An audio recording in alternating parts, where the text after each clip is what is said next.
मुकेश जी, आज की जो वर्कशॉप थी इसमें हमने जो हमारी डीसी मैडम आई थी उनकी भी हमने बाइट ली, और इसके साथ जो हमारे जॉइंट कमिश्नर थे दीप खरे जी एंटी इविजन ब्यूरो सतना से, उनकी भी हमने बाइट ली। उन्होंने ही अपना तर्क दिया, आप सुनिए। था कि आज की वर्कशॉप जो थी वो व्यापारियों के लिए किस प्रकार की हितकारी थी? बेसिकली व्यापारियों को माइनिंग सेक्टर से रिलेटेड जो लॉ में अमेंडमेंट हैं, रूल्स हैं, उनको सबको बताना, समझाना और जागरूकता लाना, ताकि वो मैक्सिमम कंप्लाइंस कर सकें और उनको कम से कम दिक्कतें हों। जी जी ये उसका उद्देश्य। जी जी। और दूसरा मेरा प्रश्न ये था कि जो अभी इसमें कुछ व्यापारियों ने एक सवाल रखा था कि कुछ टाइमिंग का इशू रहा, इस बीच आप उसमें क्या? बेसिकली सारे रेट ऑफ टैक्स के नोटिफिकेशन या सर्कुलरों का नोटिफिकेशन बाकायदे वेबसाइट पर होता है, राजपत्र में होता है।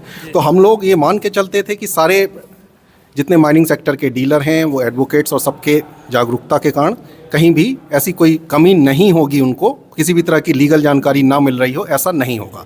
लेकिन उनका यही कहना था कि हम तक वास्तविकताएं पहुंच नहीं रही हैं, हम नोटिफिकेशन पढ़ नहीं पा रहे हैं, इसलिए उनके अंदर एक भ्रम की स्थिति थी रेट ऑफ टैक्स और बाकी चीज़ों को लेकर। तो थोड़ा सा उनके अंदर एक ये आक्रोश था कि ये जो आपने वर्कशॉप की है ये आपको 4 साल पहले करनी चाहिए थी। तो हालांकि सुप्रीम कोर्ट का जो निर्णय आया था royalties are not a tax, तो ये निर्णय भी इसी साल के शायद 2 से 3 मंथ पहले ही आया था।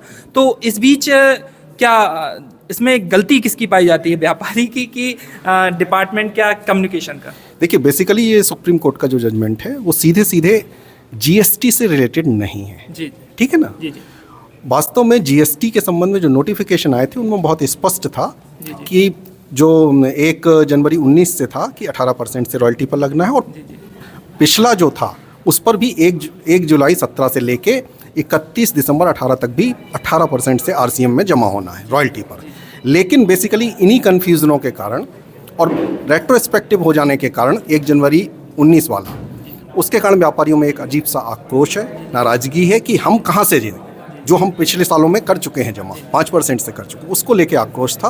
पर लॉ है, ठीक है, तो लॉ को कंप्लाइंस करना ड्यूटी है। Thank you. ये थे हमारे साथ Deep Khare ji, joint commissioner anti evasion bureau Satna और से। मुकेश जी, मेरा मानना है कि वर्कशॉप जो होती हैं वो